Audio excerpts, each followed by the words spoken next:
Tumaas ang bilang ng mga Pilipinong walang trabaho ngayon ayon sa pinakahuling tala ng National Statistics Office. Pumalo na ang bilang sa 2.9 million mula sa 2.7 million na Pinoy na walang trabaho noong 2013. Pinangangambahang mas dadami pa ito dahil sa bilang ng magsisipagtapos sa kolehiyo ngayong Abril.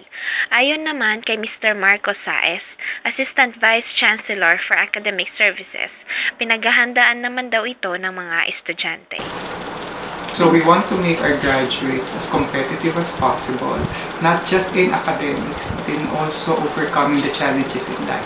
Sometimes, those who are unemployed are not the least intelligent, but those people have the least drive. We are coming up with seminars and orientation to prepare them for these challenges.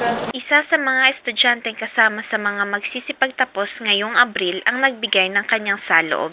As graduating student, kinakabahan ako kasi isa ako dun sa mga unemployed na for sure mahirap makakuha. Dagdag pa ni Ginong Saez, tamang paghanda sa sipag ang kailangan ng mga estudyante